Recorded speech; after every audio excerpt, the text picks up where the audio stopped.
Merry everything and happy always. So, always look on the bright side of life.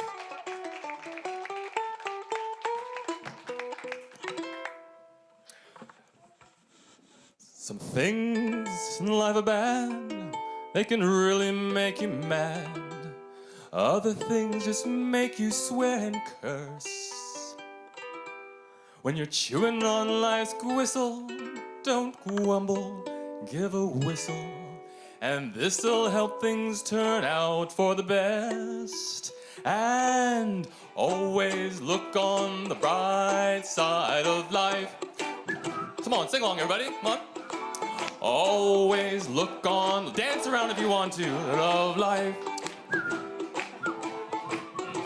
If life is jolly rotten, there's something you've forgotten, and that's to laugh and smile and dance and sing. When you're feeling in the dumps, don't be silly chumps. Just purse your lips and whistle, that's the thing. So always look on the bright side of life. Always look on the light side of life. But life is quite absurd, and death's the final word. Should always face the curtain with a bow. Forget about your sin, give the audience a grin. Enjoy it, it's your last chance anyhow. And always look on the bright side of death. Just before you draw your terminal breath. Life's a silly git when you look at it. Life's a laugh and death's a joke, it's true. You'll see it's all a show, keep on laughing as you go. Just remember that the last laugh is on you and me. So always look on the right side of life. Always look on the right side of life. Come on, everybody. Oh, key change time. Here we go, ready? Hey. Always look on the bright side of life. All right, you know what?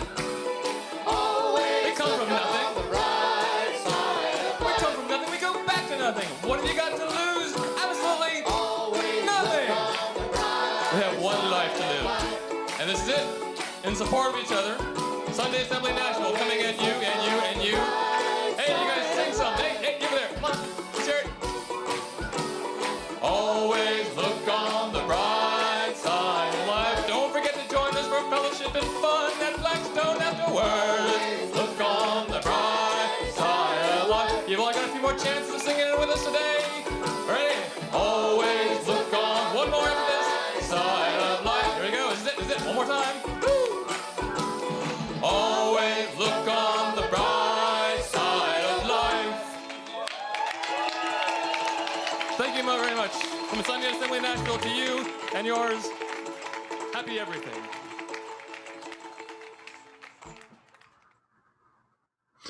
Hello and good morning and welcome to Sunday Assembly Nashville. I'm your host for today, Clayton Davis, and we hope you are indeed looking on the bright side of life this morning, or the bright side of death, whatever one is happening in your life. Hopefully some of you are starting to get vaccinated and we can really start to see the light at the end of that tunnel there. Also, happy Pi Day. I know I will be celebrating that one intensely, and happy vernal equinox later on this week. Before we get started, I wanted to make sure that everyone has access to what we're doing here today. We have closed captioning available on Zoom and YouTube. If you want to check those instructions, the Zoom closed captioning is available in the bottom bar, clicking live transcript and selecting show subtitle. In YouTube, make sure to check the CC button. We also are a fully interactive, as much as possible, presentation today. We invite you to join our polling on menti.com, MENTI.com, and enter the code 53901612. Again, that should be available to you on the right side of your screen there. Yeah. It's a bit of an odd assembly this morning, especially for me. I'm usually not on this side of the camera. My job is usually to handle the video production duties along with Jason, but I've been gladly coerced into hosting this month, mostly because of our wonderful guest that we have here today, Dan Barker. We especially welcome anyone who is joining us for the first time and any members of FFRF who just found out about us and might have no clue really what Sunday Assembly is. Well, Sunday Assembly is a secular congregation that is 100% celebration of this one life that we know we have. We have a 3-part motto, which is to live better by providing ideas that help people to live the lives they want to live, to help often by being a community of action, to build lives of purpose, and to encourage everybody to help each other no matter what we need, and to wonder more by hearing talks, singing, listening to readings. That helps us to connect with each other and this awesome world that we live in. Some things that we do, we don't have any doctrine. We don't have any set texts, so we can make use of wisdom from wherever. We don't have any deity. We don't do the supernatural, but we won't tell you you're wrong if you do. We are radically inclusive. Everybody is welcome, regardless of your beliefs. We are always free to attend not-for-profit and volunteer run. Your donations do go a long way to help us do that, though. We have a community mission through our action heroes, that is you. We will try to be a force for good. We are independent. We don't accept sponsorship or promote outside organizations, although today is the day where we kind of invite them in. We are here to stay with your involvement. We will not try to tell you how to live, but we will try to help you do it as well as you can. And remembering point one, we are a celebration of life, this one life that we know we have. I'll say again, this is a bit of an odd assembly as well, since I am no longer in Nashville. I have moved to Washington, D.C. as of last week. I have family up this way, and this is where I come from in Virginia. So I moved. It's nothing personal towards Nashville. I really enjoyed my time there. But I took a drive to see my new neighborhood around Capitol Hill a few days ago. And that was mostly to see the after effects of what happened in January. The fence around the Capitol was still there. It's a reminder of the divisions in our society and the lengths some people will go to defend their ideas, no matter how wrong and misguided they may be. In order to get over there from where I am in Arlington, you have to drive past all those memorials on the mall, Washington's, Lincoln's, Jefferson's, all the war memorials. It's especially striking to see those ideals that those people championed perverted by citizens of our own country. It's striking that we've had to build a literal wall around the people's house in order to defend the process of democracy in America. Those people who attacked our institutions have lost confidence in that process somehow. Among those institutions that we hold dear is the idea of the wall of separation between church and state. That's an idea that's far older than Jefferson, than our founders, but he described it that way to the Danbury Baptist Association in a letter defending their right to assemble. And that's an idea that since that time has required constant vigilance to defend. For nearly all of our history, the idea that America is, sometimes in the words of a Puritan minister, John Winthrop, a shining city on a hill, dedicated to the purpose of furthering the Christian religion, or maybe having a manifest destiny that we're destined to colonize the West and make it a pro-European state, or that we're simply an exceptional nation, that we have to promote things like regime change and root out the evil powers in the world. All of this is a perversion of the Enlightenment ideals of our founders. America has often fallen short of those words to form a more perfect union, for sure. But this idea of promoting the idea of church and state it hasn't died, certainly. There's always new ways and innovative ways of skirting it, but it continues to be reaffirmed by the public and by our courts and by our elected officials since it was drafted into the Constitution in both the First Amendment and the Establishment Clause. and presidents and leaders from Jefferson, Madison, Kennedy, Biden, all of them are at least nominally religious, and some of them are very religious, but all of them understood that the government is best kept away from religious debates and policies. And it takes serious effort to keep that wall strong. Let's hear from y'all and take a look at our first poll. What area of church and state separation or what issue concerns you the most today? I see, let's see, vouchers, certainly. That's using public money for private schools, tax exempt status of churches, having abortion access, contraceptive access. Let's see if I can see a little more. Pushing a Christian agenda in schools, a myth of Christian nationalism. Yeah, all of these things that, we've sort of moved past, I think, as a Sunday assembly, being sort of a post-Christian mindset or a post-religious mindset. Even if you were in the church or never part of the church, we've moved towards a more equal union and a more equal footing for religion and non-religion. That's great. I'm glad you all are paying attention to those threats. But I know a lot of us are kind of ambivalent about delving into religion even more than we already have. In January, we welcomed Catherine Stewart, author of The Power Worshippers and contributor to the New York Times. And we touched a lot on this idea. So why are we going back to it so soon? One is scheduling. In the COVID times, we have the opportunity to invite speakers that we wouldn't ordinarily have. And second, it's still timely, given what's happened in January. But I think we'd all like it if we as assemblers, if this whole sort of thing just petered out, the culture wars, opposition to elected democracy, that we can move on to more interesting things. But we should not be expected to be spared from this. Individuals seeking to court power or corner power in a specific denomination or class or race. Instead, I think as assemblers, because we choose to champion things like free inquiry, respect for all humanity, the scientific method, those ideas are uniquely aligned with America's founding values. And we believe in good, not because something or someone wants us to, but because we see it at work. We see it work for us every day. And to those who think morality is based on a God or in some text, we want to peacefully demonstrate an alternative. And so to do that, for our reading today, we want to welcome Georgia Phelps, reading a poem, Good Without God by Tom Pontac. Take it away, Georgia. Some people think it remarkably odd that you can be good, really good, without God.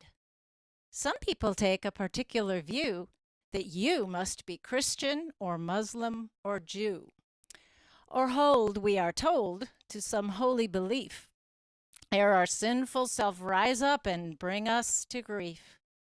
Some people think we are naturally bad and, since born in sin, simply bound to be sad. They offer salvation to cure all the ill that the human condition is bound to instill. I hold the opinion, without wanting quarrels, that there seems a schism between faith and morals. As to what people say versus what people do, there's oft no connection, it seems, between the two. I ask, is a person who holds goodness dear not the equal of one who is good out of fear? And why so much anger? I find it quite odd, against those who feel they are good without God. Thank you. Thanks, Georgia. Really appreciate it. And again, that has a sentiment that we're not just out to criticize religion for criticism's sake. We're here to promote an idea of life without religion. I know that for a long time, I believed that without faith, it is impossible to please God and therefore be a good person. And certainly our guests today believe that for a long time. Our backgrounds are somewhat similar. We both took up a serious faith in our teenage years. We became evangelists and teachers, and we worshiped with music. We tried to live according to the dictats of the Bible. The difference is that Dan Barker is much better at all of those things than me. It worked well for us for a while, and then it all started to come apart, though. We lost faith in faith, as he says so well. It took me only about 3 weeks to go from devoted Christian to fully committed atheist, but it took Dan more like 5 years. There's nothing wrong with that. However long it takes you to figure that out, that's fine. But if anyone practiced a true Christian life, though, it was Dan. He was a traveling evangelist and missionary for about 8 years, a preacher for 19 years. Excuse me. Composer, arranger, and producer of various musicals in Spanish and English. He was an accomplished musician across the secular and religious worlds. He appeared on Lawrence Welk and The Hour of Power. I don't know how many people have that distinction. So how did he become one of the nation's most outspoken advocates for free thought and the separation of state and church?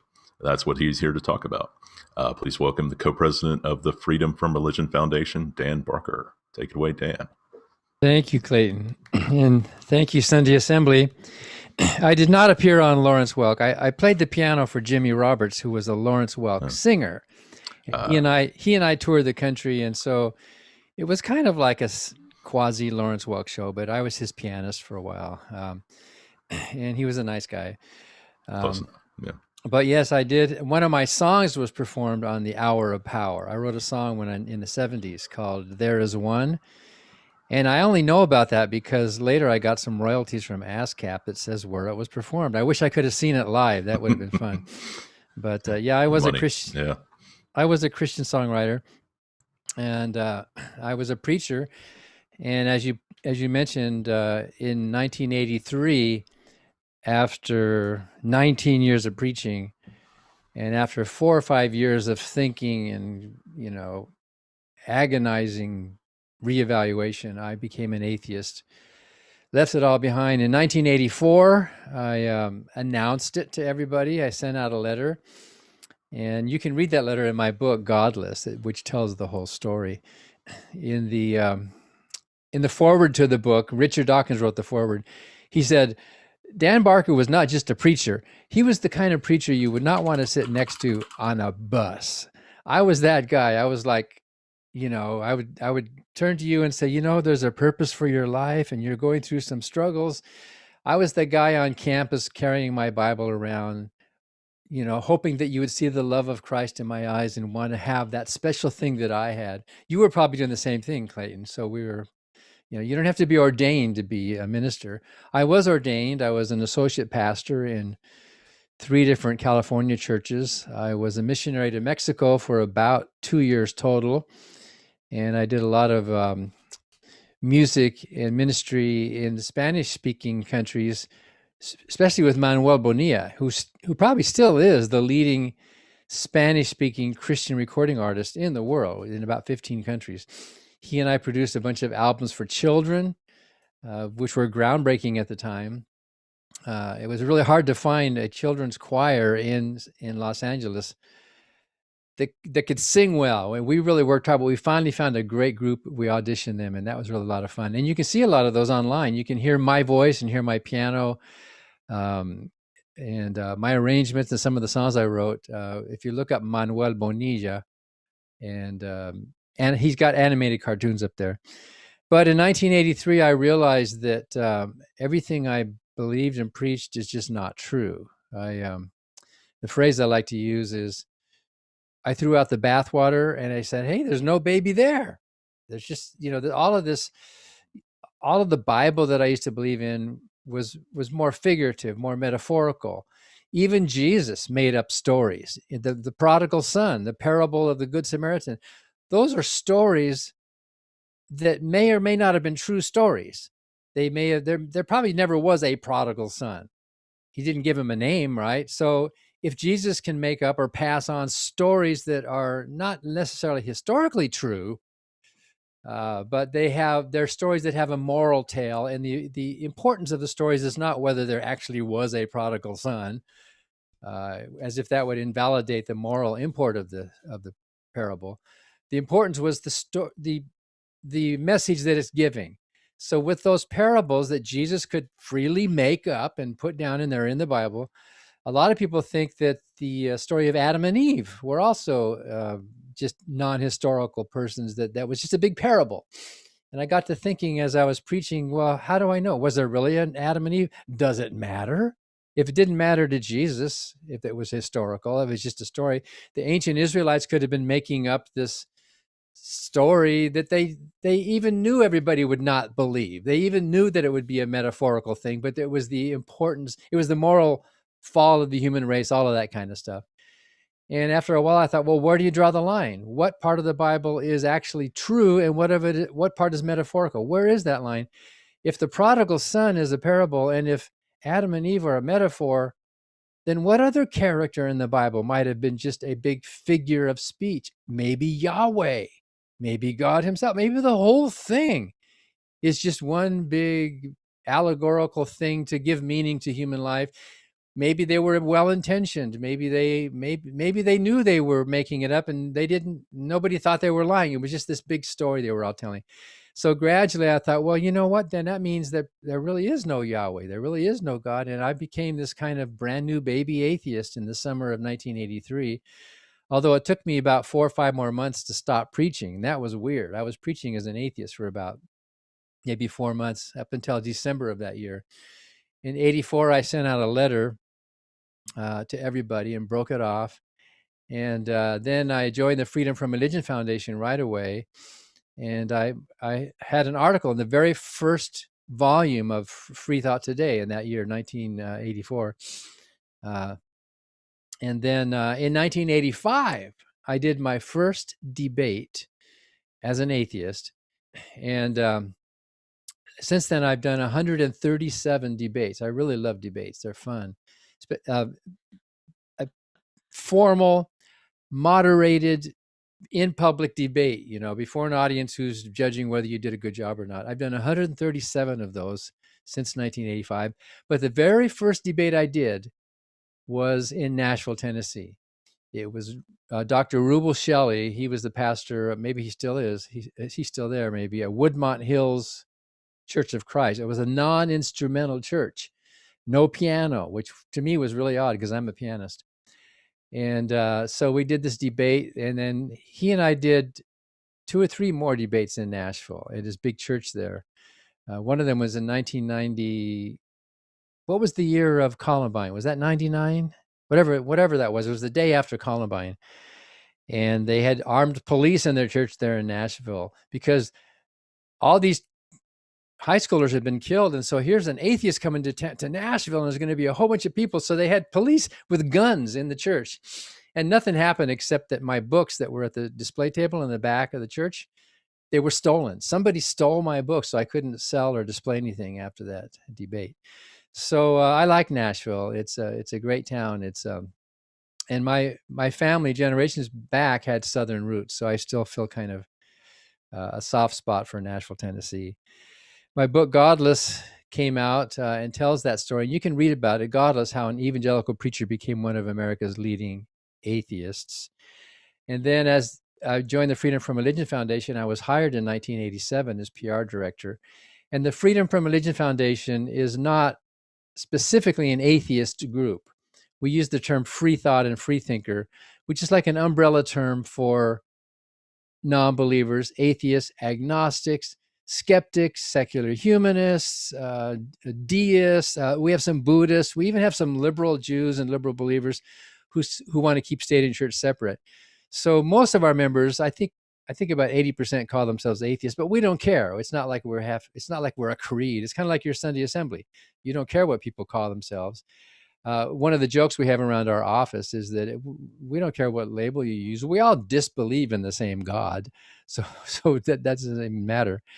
We do 2 things. The first thing we do as a national organization, and now we are the largest in the country. In fact, we're the 3rd largest free thought group in the world right now. The first thing we do is we work to keep state and church separate. And so I wrote a song called The Battle of Church and State. And we take legal action. We write letters. We take lawsuits. We right now have 10 full-time attorneys. We have some interns. We have some legal staff. We have more than 30 staff at our building in Madison, Wisconsin, which is our national headquarters. And then in 2004, I became co-president with my wife, Annie Laurie Gaylor, who was one of the co-founders back in the 70s. So she and I have been co-presidents since that time. And the second purpose we have is to educate the public about the views of non-theists, whatever label you want to call yourself. So in that way, we publish books. We have a national radio show called Freethought Radio. We have a national TV show called Freethought Matters, which airs on about a dozen major markets around the country, and then also becomes a YouTube video. We got to interview Ed Asner, the famous actor, a few months ago. And of course, Ron Reagan. We've interviewed 5 members of Congress recently on Freethought Matters TV show. This week, our show is with Matt Dillahunty. Matt Dillahunty, the Austin, Texas-based atheist experience guy. He was really fun. He'll be our show for this week. And then we have, of course, our national newspaper, and then we do public speaking and all that. So we do both things. We're kind of a two-sided group. We work for state-church separation mainly, and I think that's what most people like about our group is that we do things. It's great to talk. It's great to sit together and have dialogue in philosophy and criticism of religion or positive secular humanist morality and all that stuff. That's wonderful. But there's that old saying that after all is said and done, usually more is said than done. So we are doers. We are a watchdog. We take action. We have had, I think, maybe 70 major lawsuits. And when we take legal action, when we actually go to court, we have a pretty good batting average. We've won about 60% of our cases, which immediately you think, well, why did you lose the other 40%? Well, there's a good reason why. In most of the cases that we lose were lost not on the merits, but they were lost on standing. So when we sued under George W. Bush's faith-based initiative, we won, and we won at the lower court. We won at the appeals court, and the Chicago 7th Circuit agreed with us. It went to the U.S. Supreme Court, and rather than say we were wrong or right or wrong, either way, the court didn't even judge that. They just said we didn't have the standing to take the case. So right now, the only legal decision was in our favor, but the Supreme Court ducked it by saying, well, you didn't have there was no actual nexus between you and the congressional appropriation and the Office of Faith-Based Initiatives, so we're not even going to hear the case.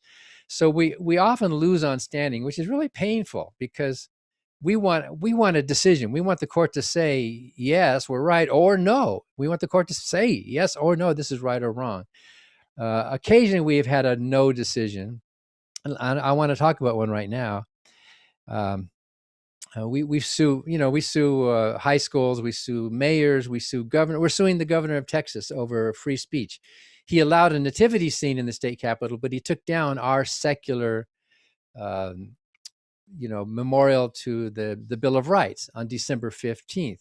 It's okay to have something for December 25th, apparently, but not December 15th, the anniversary of the adoption of the Bill of Rights.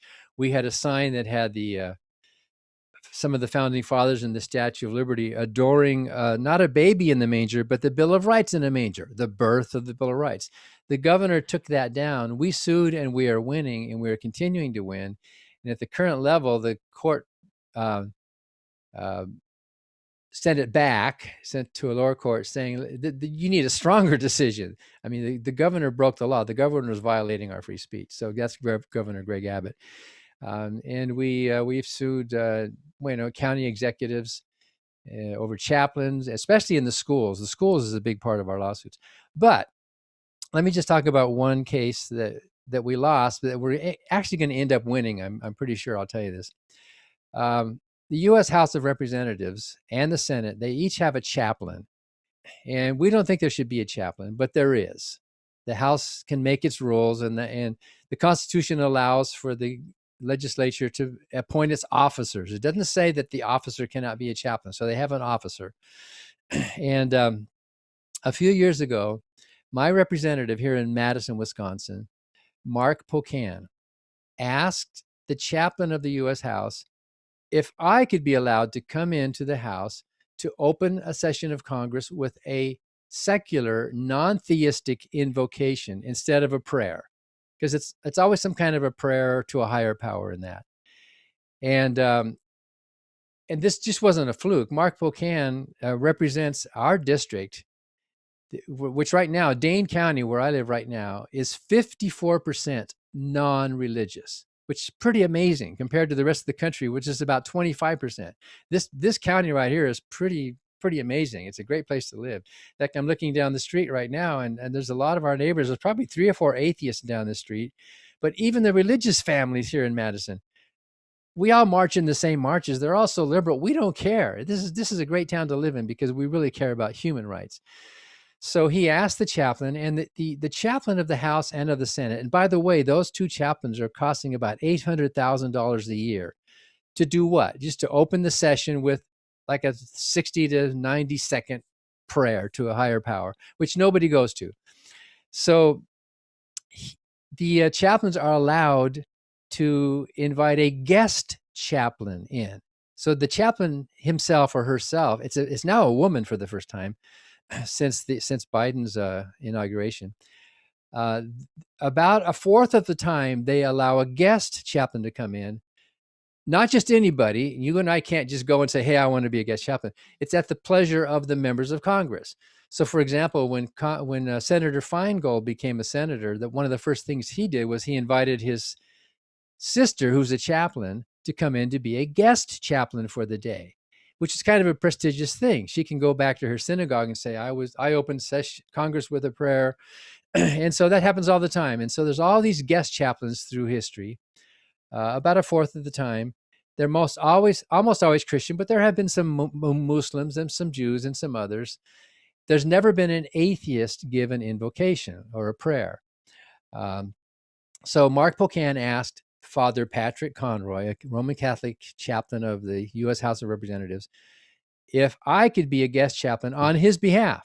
Because what is the House of Representatives supposed to do? It's supposed to represent. Mark Pocan is a representative of Dane County. So the Freedom from Religion Foundation is a well-known, respected business in town. And so he said, it's only fair that we have non-religious people as well represented, not just only religious people. Well, Patrick Conroy didn't like that. He said, no, we can't have we can't have an atheist come in. It's a prayer. You have to have a prayer to a higher power. Then he put up all these roadblocks. He said, well, the guest chaplain has to be ordained.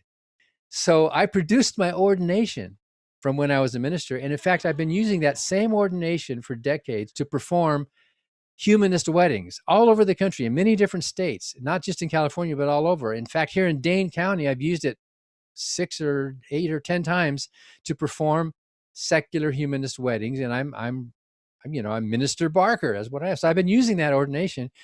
And so he said, well, no, you can't. You have to still be practicing in the religion in which you were ordained. He started making all these rules that there are no rules.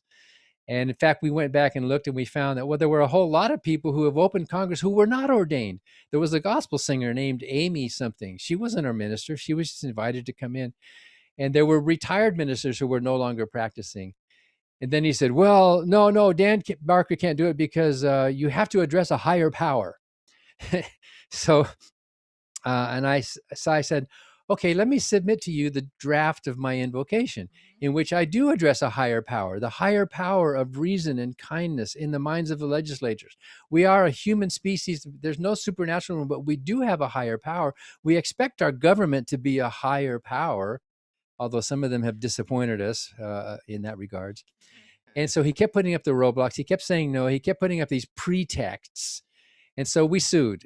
And the district, the judge at the district level gave this stupid reason for why I should not be allowed. And so we appealed that to the DC circuit, and in Washington, D.C. We appealed that loss to that circuit. By the way, that's where Merrick Garland came from, the same circuit, although he wasn't on the court then. And so the DC circuit ruled against us. Our attorney, Andrew Seidel, did a great opening argument, not on really any merits. And in fact, the court even agreed that I was harmed and that Pocan was harmed. Representative Pocan was harmed. It was wrong for there to be I was discriminated against, and the court agreed with that. But the court said, well, the House has the freedom to make its own rules. And if the House wants to make a rule that says it has to be a religious person, well, then the courts can't interfere with that. So in effect, he was ducking the issue. He was not saying it was right or wrong. He was just saying it's up to the House to make the House doesn't actually have any rules like that. You probably know about the Congressional Freethought Caucus. It's a new group in the 2 years old or 3 years old in the House of Representatives. There are now 14 members who work for state church separation, including Jamie Raskin, who's been in the news a lot, Jared Huffman of California. And they even wrote a letter to the chaplain and to the court saying this is wrong. We should have a non-religious, but we should have a secular person. So that's been put on hold. We didn't want to appeal that loss to the Supreme Court. I think you can guess why. But now there's a new chaplain. Patrick Conroy is gone, and now there's a woman named Margaret Kibben. She's a Presbyterian. She was a Navy and Marine chaplain for a long time. You've probably seen her opening some of the sessions with a prayer. So Mark Pocan has sent another letter to her now saying, I would like to have Dan Barker come and represent the non-religious in the House of Representatives. And the Congressional Freethought Caucus has also backed him up saying, yes, we need to have some secular representation once in a while. Shouldn't there be those of us who are non-religious?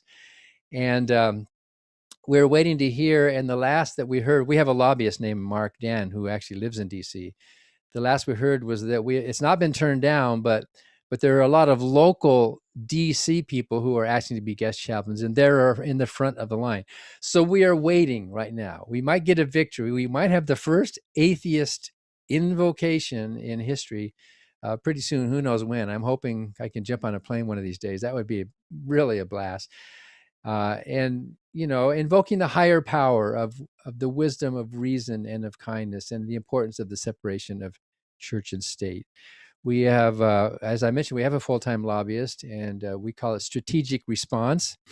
And that team is very busy. Right now, that team is tracking more than 700 bills in state legislatures. 700 bills, mostly negative, like putting In God We Trust in every high school classroom, voucher bills, anti-abortion bills, religiously motivated bills. They're tracking those things.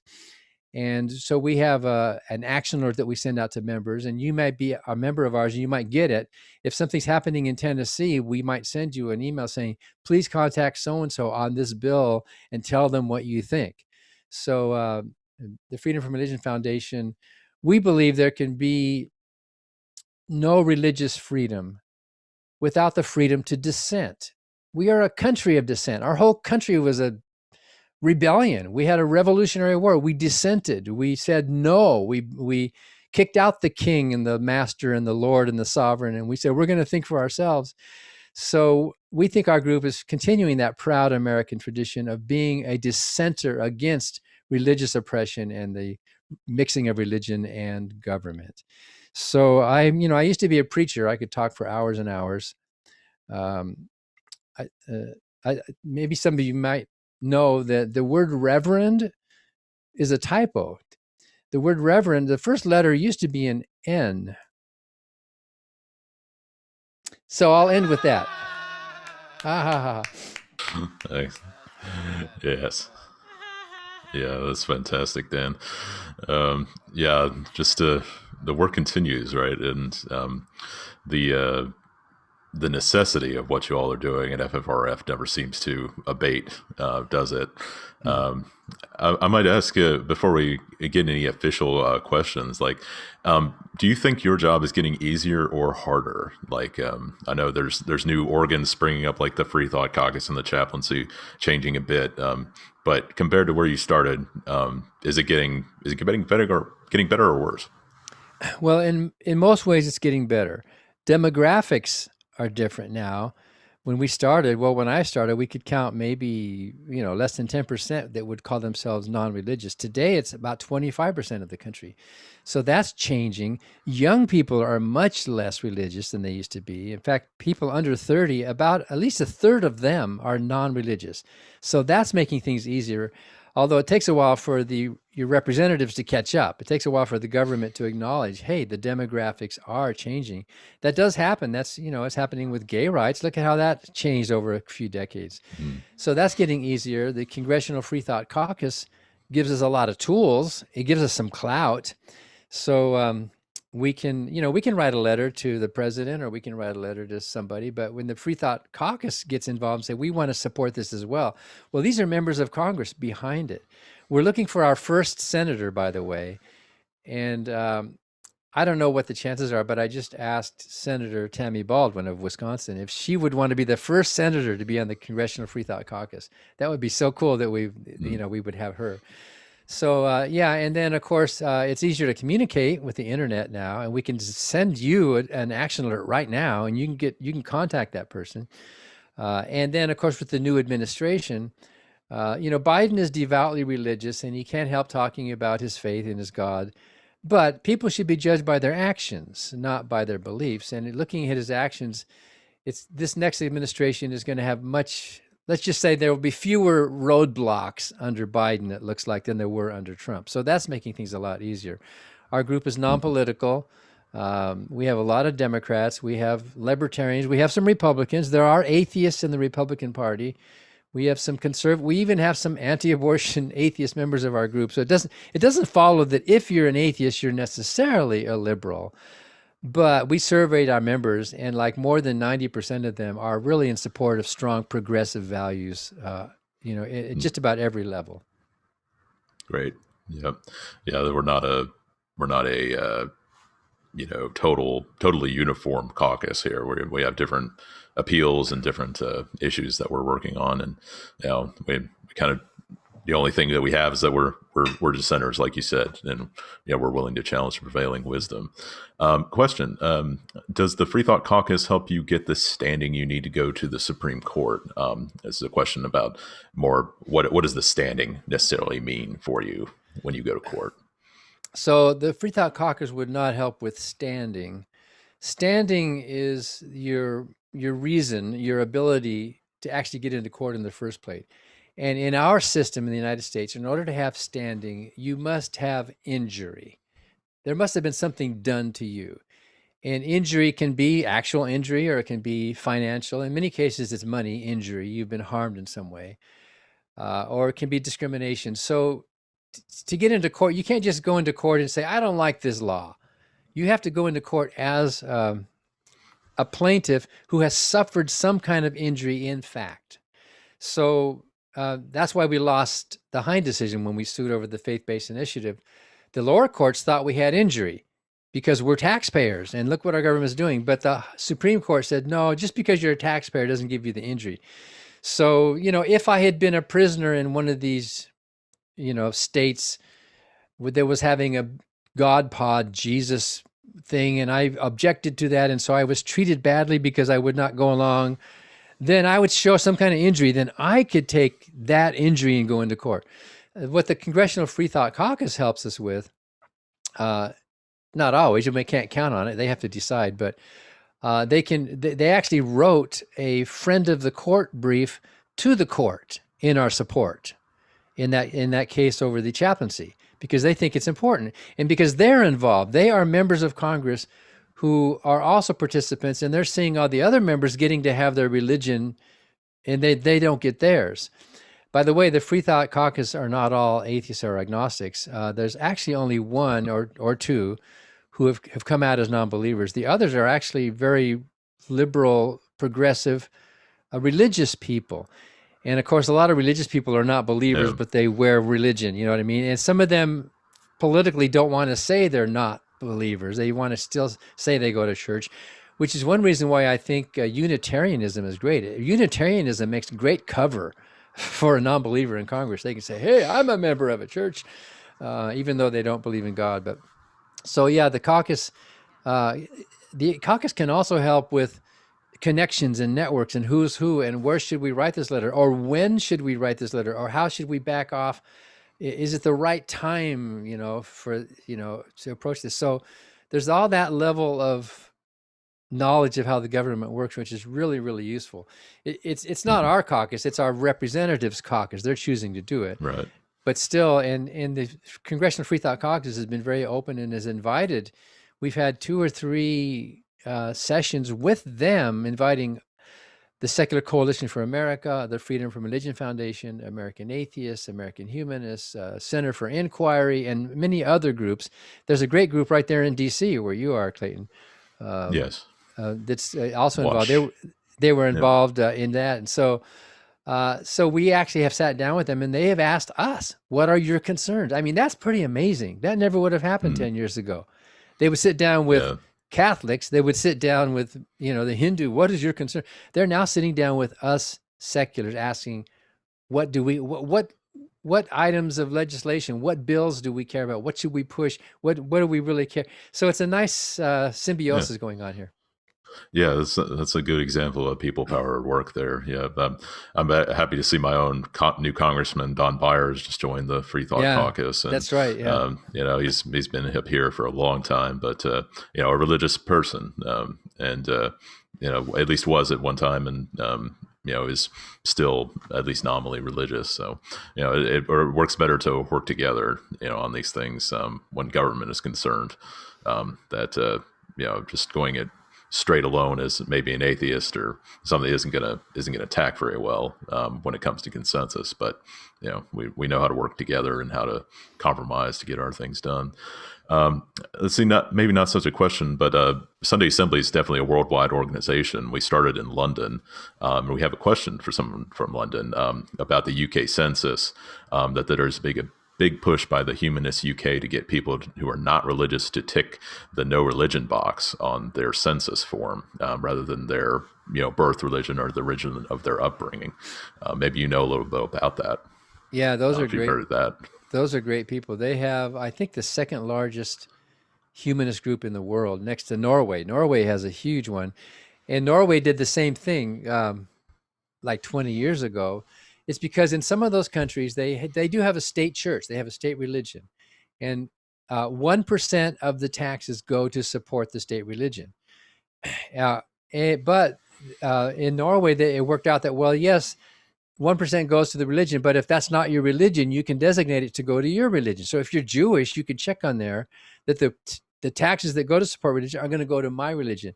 So the Norwegians went door to door saying, would you like to fill out a form so that the money goes to humanism? And a lot of people said, yeah, that's great. I'd like to. So the humanists of Norway have got all this tax money from the government to run their organization. We can't do that in this country because we don't have that set up. But in some of these other countries, like in the UK, that's what they're trying to do. They're trying to divert that. The money shouldn't just go to the actual established church in that particular country. By the way, in Europe, there's thousands of beautiful empty churches. Nobody goes. Right. But the pastor's salaries are guaranteed and paid by the government. They don't have to hustle. In this country, in Nashville, the local church has to get out and raise. They don't get tax money. They get a tax break, but they don't get any subsidies from the government. Mm-hmm. And I know you all had some discussions about that back in the day about whether you as a minister would get a tax exemption for the Freethought Hall and everything. And that, as I recall, were you actually able to get the tax exemption after all, or? Well, it wasn't that. It was it was the parsonage allowance. Parsonage exemption, yeah. Which allows every clergy of any religion to exclude from income the money they pay on their housing. So if you're paying rent or if you're paying house payments, wouldn't any of us love to do that, right? Wouldn't you love to deduct your housing from income? You lower your tax. So that's what it was, and it's still in place. And we won at the court level. Judge Barbara Crabb said that's right. And so Annie Laurie and I, since we are the heads of a national atheist group, we would consider ourselves commensurate with the heads of some religious group. And, nonprofit groups that are pushing God get to have this break. The leaders, the clergy of this group, they get to have this break. But the leaders, or the quote unquote clergy, or, people who are situationally similar in an atheist group who is not pushing God, We don't get that break. And so Judge Crabb said, yeah, that's discriminatory. It's not fair that the government is favoring religious people, but disfavoring Dan and Annie Laurie. So we won at that level, but in Chicago, they overturned it. And it wasn't on Sunday. They just overturned it on the grounds of history and precedent. And a lot of people were watching that. In fact, there's a lot of churches were really worried they were going to lose that break. That would have meant they were going to have to pay their pastors more. They were going to have to, because now these churches know that this pastor has this break, so they don't pay them as much because they know that they don't need as much. Otherwise, and then if our victory had prevailed, then churches would have had to pony up. Their God would have had to find some money. He's apparently Right. he's apparently so poor he can't meet the needs without us taxpayers helping him out. Right. I know for Sunday Assembly we have expenses for sure, and I'm sure if you're hosting, it would get a lot easier host if you say we're not going to pay property tax for the month you host, but it doesn't work that way. Well, it wouldn't have been property taxes. It would be when you file your taxes. Then you could, in fact, they don't even have to specify it. The organization can simply exclude that as income. Doesn't even have to show up. It's just this amazing thing that, so they all have this big break that we don't. So that's still a problem that someday we'll have to fix. Yeah, absolutely. Okay. We're going to go last call for questions here. If anybody has one, we'll give a few more seconds. I just check my other messaging. I don't see there. Okay. So we'll go ahead and move on. Thank you, Dan, so much. We're really appreciative for having you here today. If you would like to hear more from Dan, I think he agreed that you'd stay for a bit after our assembly in Zoom and answer any questions you might have. Thanks, Dan. We're going to go ahead and go to our second poll. Just take a second to bring that up. Talking about the history of church and state, we talked about it being a very old idea, and that many of even the pastors who were separating from England and the state church there were in favor of church and state separation, of course. So which historic Baptist leader was in favor of separation of church and state? We'll give you a few minutes to talk about that. But before we get to the answers, we're going to have Dr. Marisa Richmond come up and tell us how she's trying her best. This is a segment where we get to have a personal story or about how somebody's met a challenge or overcome something. She is a professor of history who so graciously pointed out some of these details about the origins of the wall of separation. Go ahead, Marisa.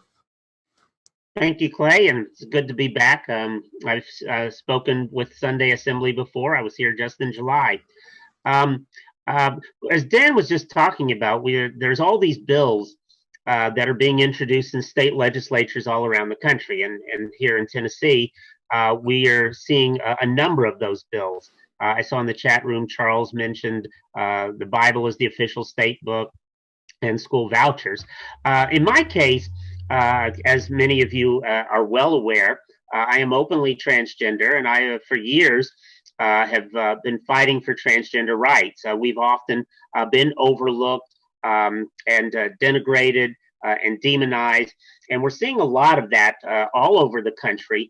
A number of states are introducing these bills. They're being written at the national level and shopped around through their different state affiliates, and then they're getting sponsors in all these state legislatures. As you may have noted, just a few days ago, the Tennessee State Senate passed an anti-transgender sports bill. That bill is still pending in the state house. Of course, there are other bills still related to bathrooms. We've been fighting that since 2010. Tennessee, in fact, was the very first state to have a standalone anti-trans bathroom bill way back in 2010. So we've been fighting against that. And of course, now we're seeing new attempts to deny trans youth access to gender-appropriate medical care. And in the midst of this deadly pandemic, that's already taken over 500,000 people from our country, just our country alone, to say, well, we're not going to allow you access to medical care is to me just downright criminal. And so I've been fighting on so many levels. For a number of years, I was the president of the Tennessee Transgender Political Coalition. I've stepped aside from that role, but currently I'm serving as the chair of the Metro Human Relations Commission. And our charter, and we are officially chartered by the Metro Council, gives us the authority to investigate discrimination across Metro government in all areas. We are officially the agency that is chartered to investigate Title VI, which is racial discrimination, but the language in that charter is broad enough that it also includes Title VII and even Title IX. Title VII, of course, is workplace discrimination. Title IX is education. And so I'm able to use that platform, especially since I've become chair, to continue advocating in a new way. Although these bills in the legislature are really unfortunate. You might have seen the interview in the Tennessee Holler with the former speaker, Glenn Cassida, and his colleague from Williamson County, Representative Vogels, saying, well, this is Tennessee, this is the Bible Belt. Well, this is still part of the United States of America. And the Constitution, as was noted, does supposedly guarantee a separation of church and state. The very first sentence in the First Amendment, first line, shall make no law respecting the establishment of religion or prohibiting the free exercise thereof. And so these anti-LGBTQ bills, and specifically the anti-transgender bills, are a violation of that. Furthermore, the 14th Amendment, which a lot of these advocates for discrimination don't like to talk about, the 14th Amendment says equal protection of the laws. So we have two parts of the Constitution that we are using to advocate for equal rights. And so we're really pushing back against these bills, just as we've been pushing back for many, many years. I've been active in the trans rights movement since the mid-1990s. So that's a good 25 years, I suppose. And I'm not going anywhere. Well, I'm not going anywhere now just because I'm stuck inside. I haven't got my vaccine shot yet. But we're still fighting, and we're fighting back on every level. I'm still trying to play my part. I'm trying my best, I think is the title of this segment. And there's so many of us all around the country that are connected through all sorts of different organizations. Some of them are specifically transgender-led, like the National Center for Transgender Equality, the Transgender Law Center, and the Transgender Legal Defense and Education Fund, and then other cisgender-led organizations that are standing with us and fighting with us. Many of those groups have been with us for many, many years. Of course, Dan just referred to the Freethought Caucus, which does include a member of Tennessee, Steve Cohen of Memphis. He was the sponsor of our first pro-trans bill when he was in the Tennessee State Senate many years ago, to liberalize gender changes on birth certificates. So we're proud to get support from so many people, including Congressman Pocan, who is openly gay. Senator Baldwin has stood and fought with the transgender community for so many years, and I wish you good luck in getting her into the caucus. And so these bills that are coming up almost relentlessly, certainly here in Tennessee, and for those of you who are in other states, we need you to stand with us. We're trying our best as a community, and we hope that you will stand with us and fight with us, because this is just blatant discrimination, and there is no place for discrimination in this state or in any other state. Thank you for your time. Yeah, absolutely, Marisa. Thanks for showcasing a dimension that's special to you, and making that connection to how the wall of separation protects everybody, even if you might be religious, but it might not matter to you whether a person is transgender or is a different race or something. You don't have to be an opponent of that. the wall of separation still protects everybody from people who just have a very strict idea of what America is about. And we're grateful for her to be talking about that today. Let's bring up the poll again and see our answer. Okay. In there. Which historic Baptist leader was in favor of separation of church and state? Let's see our answer. I think all of you got it. It is Roger Williams, the founder of Rhode Island, was a Baptist minister who was expelled from the Massachusetts Bay Colony on behalf of his religious beliefs. And we continue to see schism and division in different communities just over minor beliefs. And it's certainly not a new idea, even among the religious. So thanks for getting that right. And now we're going to go to the moment of mindfulness. This is a chance for you to just reflect and think about what you've encountered today. We'll be back in a minute. Okay.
And 3, 2, 1, thank you.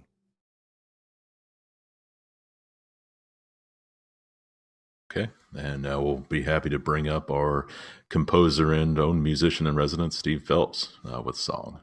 Take it away. Thank you, Clayton. I think this one fits the mood for the day.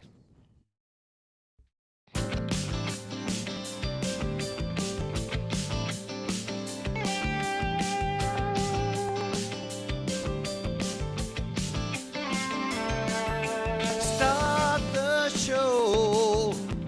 Disregard the principles. PTO. The majority invincible. Brother leads in the invocation. Let us bow in accommodation. No, no, no. Someone fires a shot over the bow of old stone tablets. Tempers get hot and legal sabers rattle. Keep the commandments all you want, but when it comes to the courthouse lawn, thou shalt not. Keep this in mind, no matter what your faith is, you cross the decent line when you throw it in our faces. Practice your piety in personal places, no private deities in public places.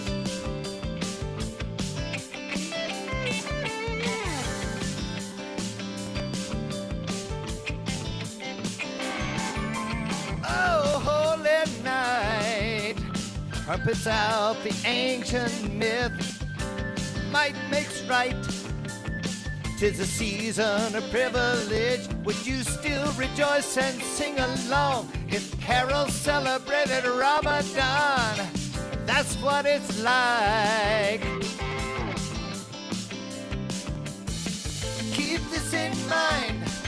No matter what your faith is, you cross the decent line when you throw it in our faces.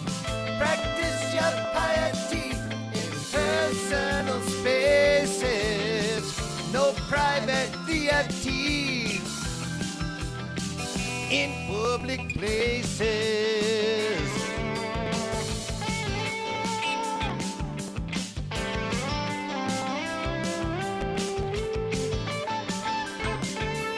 Can't you see nobody wins a war of words and monuments?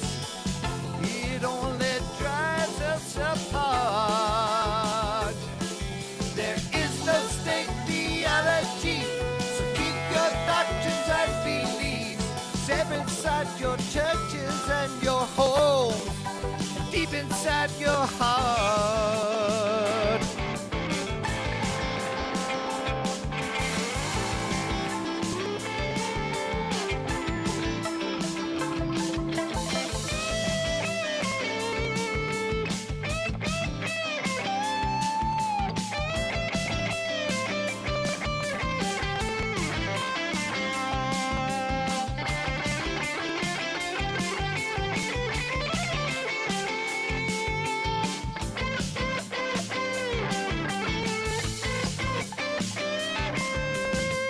Keep this in mind. No matter what your faith is, you cross the decent line when you throw it in our faces. Practice your piety in personal spaces. No private deities. No private deities in public places.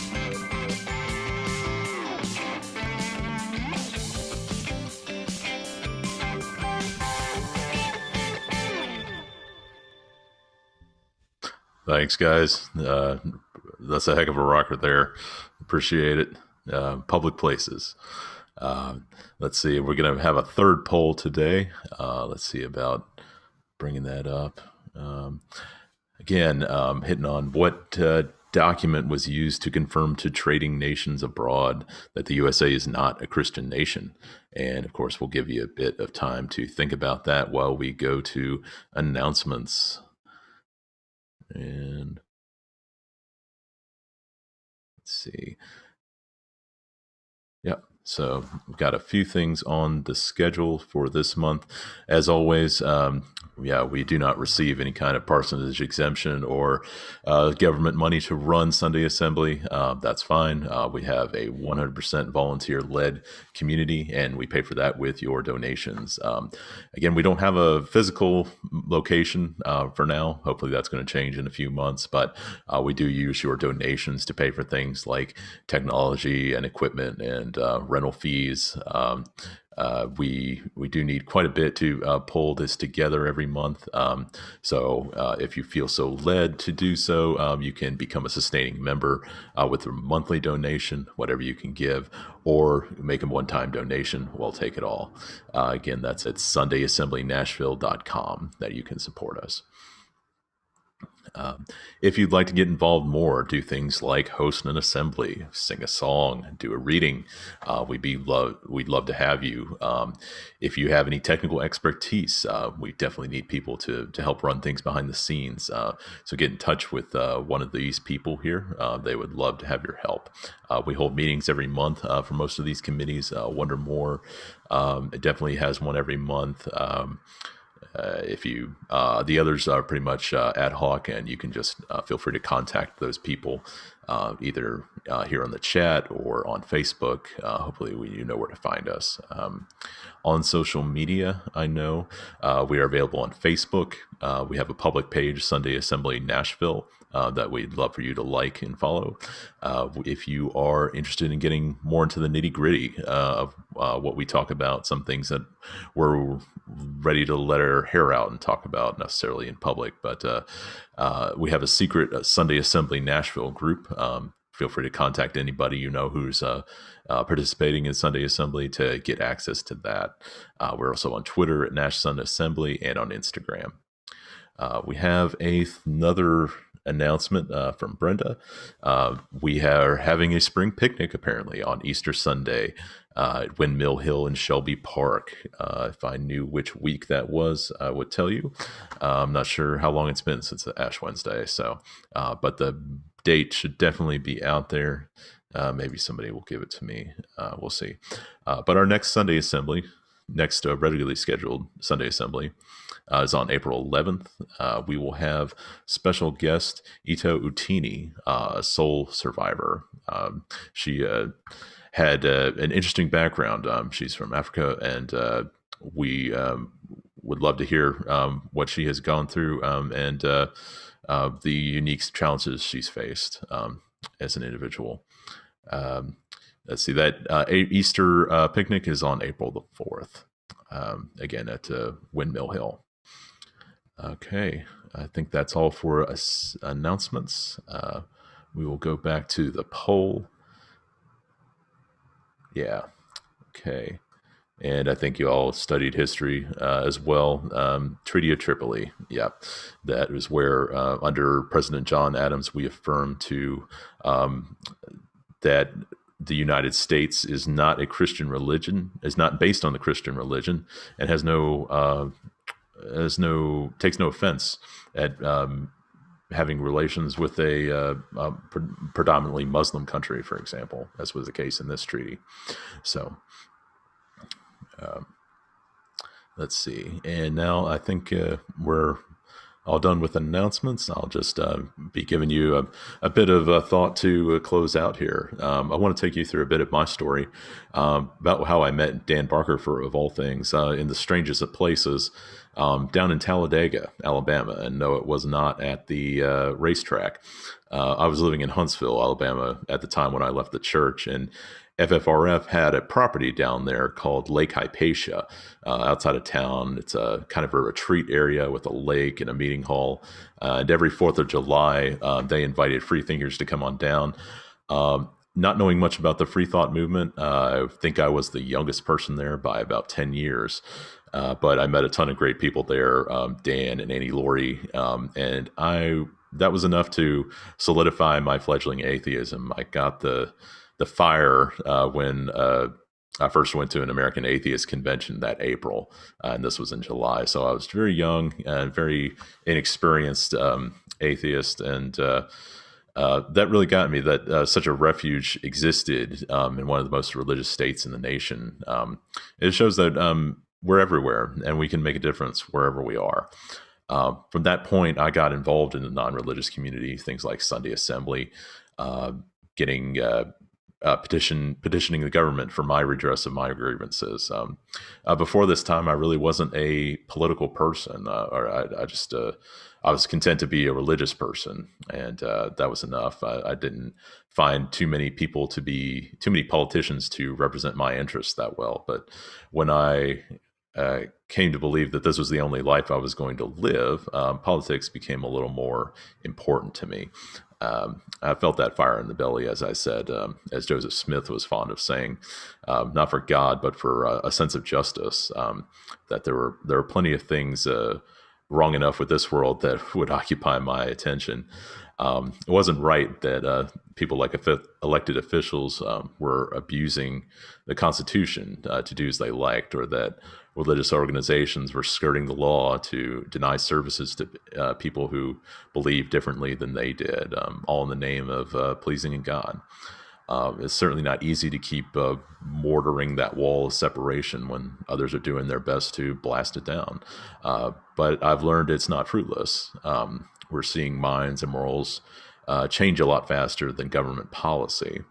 The law needs to be right for a long time, and to avoid the heat of the moment, it is slow to form and slow to change. But we don't get to give up on it just because we don't get what we want. The principles that our government's based on, like the wall of separation, they are subject to interpretation in every generation. And we need to be sure that, that we are offering our interpretation of those principles. We want you to speak up. We want you to take action. We want you to do what feels need to be done, but we don't have an agenda to give you. We've had some people with great ideas, some people whose injustices need to be redressed, but it's up to you to really steer that conversation.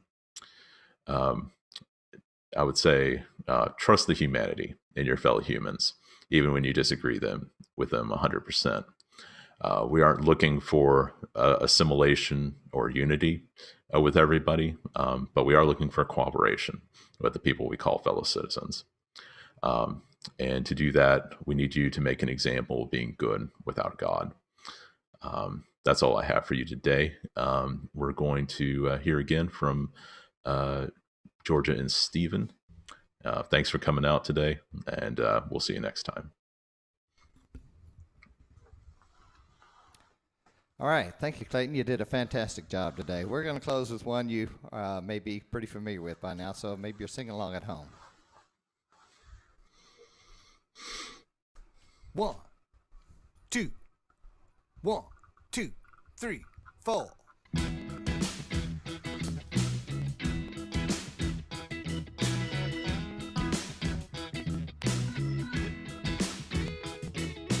I believe in good. Oh, I believe in good. I believe in being good and doing good just for goodness sake. Good makes the whole world better. Good is great, and I believe in harmony. Respect for all humanity. I believe that we will find the only truth we need, living this one life by this one creed. I believe in good. I believe in good. I believe in good. Oh, I believe in good. I believe in being good and doing good just for goodness sake. Yeah. Good makes the whole world better. Good is great, and I believe in harmony. Respect for all humanity. I believe that we will find the only truth we need, living this one life by this one creed. I believe in good. I believe in good. I believe in good. I believe in good.